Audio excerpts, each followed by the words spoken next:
He guys, I hope कि आप सभी बहुत ही अच्छे होंगे। और आज की वीडियो में हम बात करने वाले हैं Madhya Pradesh power generating company limited की तरफ से जो जूनियर इंजीनियर की वैकेंसी आई है, तो उसके जो नोटिफिकेशन है उस पे जो है मतलब थोड़ा सा डिटेल में जब मैंने उसे रीड किया तो उसमें कुछ इंपॉर्टेंट पॉइंट्स हैं जो आपको बाद में थोड़ी सी प्रॉब्लम दे सकते हैं।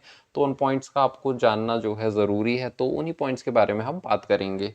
और यदि आपने अभी तक चैनल को सब्सक्राइब नहीं किया तो प्लीज़ फटाफट से कर लीजिए। तो चलिए वीडियो को शुरू करते हैं। अब सबसे पहले हम बात कर लेते हैं सिलेक्शन और अपॉइंटमेंट की। तो देखो, वो तो सिंपल है कि जो मेरिट है, जो सीबीटी एग्ज़ाम में नंबर आएंगे उससे जो मेरिट बनेगी तो उस हिसाब से जो है कैंडिडेट शॉर्टलिस्ट किए जाएंगे और फिर जो है आपका डीवी डॉक्यूमेंट वेरिफिकेशन हो जाएगा और उसके बाद जो है आपको अपॉइंट कर लिया जाएगा एज अ ट्रेनी। अब यहाँ पर एक सवाल ये भी था कि क्या ट्रेनिंग होगी, और ट्रेनिंग होगी तो क्या उसमें जो है हमें अपनी सैलरी मिलेगी। तो यहाँ पर जो 8 नंबर का पॉइंट है, आप यहाँ पर देखोगे तो यहाँ पर आप इन्होंने मेंशन कर रखा है कि आपकी जो है 1 ईयर की ट्रेनिंग होगी। और जो ब्रैकेट में बात लिखी है तो उसमें ये कह रहे हैं कि एक्सटेंड भी हो सकती है, पर वो जितना भी टाइम एक्सटेंड होगा तो वो सारा ही जो है ट्रेनिंग सेशन में ही आएगा। और आपको जो ट्रेनिंग में सैलरी मिलने वाली है, जो एंट्री पे था जो वहाँ पर आई थिंक 32,000 के अप्रॉक्स था, जो लास्ट में जूनियर इंजीनियर वाली वैकेंसी थी, तो उतना पे आपको एंट्री पे यहाँ पे मिलने वाला है। लेकिन यदि आपका जो है ट्रेनिंग का सेशन बढ़ता है आगे तो उसे भी जो है आपको ट्रेनिंग में ही कंसीडर किया जाएगा और उस टाइम पे जो है कोई भी इंक्रीमेंट आपके नहीं लगाए जाएंगे। फिर जो आगे ये वाली बात है कि जो 9 10 11 12 जो जूनियर इंजीनियर वाली वैकेंसी हैं इलेक्ट्रिकल मैकेनिकल सिविल के लिए, तो इन सभी में जो है ये 70 80 और 90% वाला जो रूल अभी हमारे एमपी में चल रहा है तो वो यहाँ पर आपको देखने को मिल जाएगा।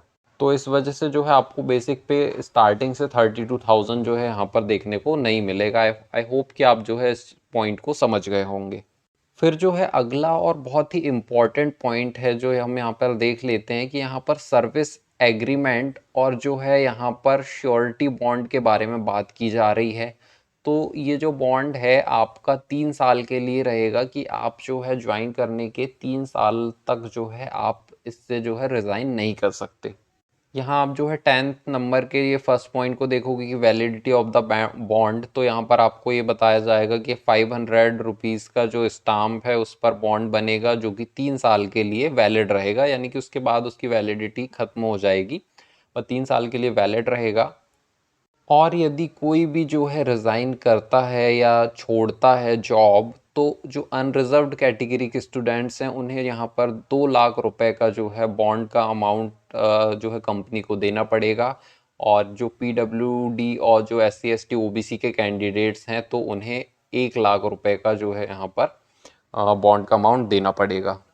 तो यहाँ पर जो है सबसे बड़ी प्रॉब्लम ये है कि जैसे कुछ स्टूडेंट्स ये सोच रहे थे कि हम जो है इसमें भी यदि हो जाता है हमारा सिलेक्शन हम ज्वाइन कर लेंगे और उसके बाद असिस्टेंट इंजीनियर और बाकी चीज़ों की प्रिपरेशन करते रहेंगे। और यदि 3 साल के पहले आपका उन चीज़ों में सिलेक्शन हो जाता है तो या तो आप उसे छोड़ नहीं सकते या फिर आप वहाँ से जो है जॉब छोड़ते हैं तो आपको 2 लाख रुपये या 1 लाख रुपये जो है पे करना पड़ेगा। तो इस बात को जो है आप थोड़ा सा देख लीजिएगा कि आप जो है आगे क्या करना चाहते हैं, उस हिसाब से आप डिसीजन लेना। हालांकि इसमें जो है एग्ज़ाम तो आप दे दीजिए, ये ज्वाइनिंग के बाद की बात है। यदि आप ज्वाइन नहीं करते हैं तो स्वाभाविक सी बात है कि आप जो है तब बॉन्ड नहीं भरेंगे। तो अभी एग्ज़ाम की प्रिपरेशन आप कर सकते हैं, बाकी आप इस चीज़ का फैसला बाद में कर सकते हैं। अब यहाँ पर बात कर लेते हैं जो प्रोबेशन पीरियड होता है जो हमारा, या फिर इसे हम प्रोविजनल भी कहते हैं। तो इसमें क्या होता है कि आप चाहे आप रेगुलर जॉब कर रहे हो लेकिन जो 3 साल तक है आपको जो है संविदा कर्मी ही माना जाएगा। तो वही बात यहाँ पर बताई हुई है कि 9 से 12 तक जो पोस्ट कोड है उनको 3 साल में जो है यहाँ पर regular as a regular cadre मान लिया जाएगा और 1 से 8 तक वालों को यहाँ पर 2 साल में मान लिया जाएगा। तो तब तक आपको जो है थोड़ा अच्छे से रहना होता है क्योंकि इस बीच में ये निकाल भी सकते हैं, जो कि मैं आपको आगे बताऊंगा पॉइंट। अब देखिए, ये भी बहुत ज़्यादा इम्पॉर्टेंट पॉइंट है कि यदि आप सिलेक्ट हो भी गए तो ज़रूरी नहीं है कि आपको जो है निकाला नहीं जा सकता। यहाँ पर ये साफ बात लिखी हुई है कि ड्यूरिंग द प्रोबेशन पीरियड, यदि इस पीरियड में जो एम्प्लॉय या ऑफिसर है उसका जो परफॉर्मेंस है उसे रिव्यू किया जाएगा। यदि कंपनी को जो है ये लगता है कि आपका परफॉर्मेंस उतना अच्छा नहीं है तो आपका जो प्रोबेशन पीरियड है जो 3 साल का है उसे 1 साल और एक्सटेंड कर दिया जाएगा और फिर उसके बाद फिर से रिव्यू किया जाएगा। और यदि तब भी कंपनी को ये लगता है कि आप जो है इस चीज़ में फेल हो रहे हैं जो चीज़ उन्हें चाहिए, तो फिर वहाँ पर जो है आपको निकाला जा सकता है। कंपनी की तरफ से आपको जो है टर्मिनेट कर दिया जाएगा। यहाँ पर आप जो ये लाइन पढ़ोगे तो आपको ये चीज़ें समझ में आ जाएगी सेकंड लास्ट लाइन में। तो अब आप समझ गए होंगे तो मैं आपको क्या बताना चाह रहा था कि जो 3 साल है उन्हें आपको जो है काफ़ी अच्छी तरीके से और प्रोडक्टिव तरीके से वहाँ पर देने हैं, नहीं तो आपके साथ जो है प्रॉब्लम हो सकती है। अब यहाँ पर आपका जो है 3 साल वाली बात एक अलग हो गई, और जो आपका फर्स्ट में ट्रेनिंग है 1 साल का, तो आपको ट्रेनिंग में भी निकाला जा सकता है। ये बात यहाँ पर आपकी लिखी हुई है कि यहाँ पे आपको जो है ट्रेनिंग में भी टर्मिनेट किया जा सकता है, वो भी बिना कारण बताए। मतलब ये यार एक पॉइंट जो है ये काफ़ी डिसअपॉइंटेड करता है मतलब बच्चों को, कि यहाँ पर विदाउट असाइनिंग एनी रीज़न, ठीक है ना, वॉट एवर।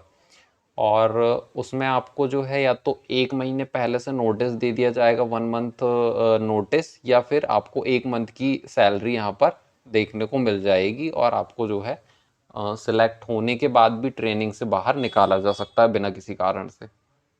अब यही है, अब क्या ही कह सकते हैं। और मतलब कि यदि आपने कोई लीव वीव वगैरह ले रखी है तो नोटिस का पीरियड जो है थोड़ा सा और एक्सटेंड कर दिया जाएगा, जो कि मतलब काफ़ी बड़ा एहसान किया जा रहा है MPPGCL की तरफ से, कि यदि वो जो है नोटिस पीरियड को एक्सटेंड कर देगा तो यही कुछ बातें थी जो आपको थोड़ी सी ध्यान में रखने की ज़रूरत है, और आपको अपना बैकअप जो है दूसरी जॉब्स के लिए भी बना के यहाँ पर रखना पड़ेगा। मतलब ऐसा नहीं है कि एक बार जो है आपका सिलेक्शन हो गया तो आपको कोई भी यहाँ पे नहीं निकाल सकता।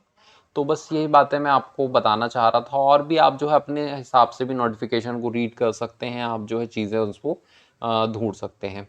तो बस यही था यार वीडियो में, और यदि वीडियो अच्छा लगा होगा तो प्लीज़ वीडियो को लाइक कर देना और चैनल को सब्सक्राइब करना मत भूलना। तो मिलते हैं किसी नेक्स्ट वीडियो में, तब तक के लिए बाय बाय।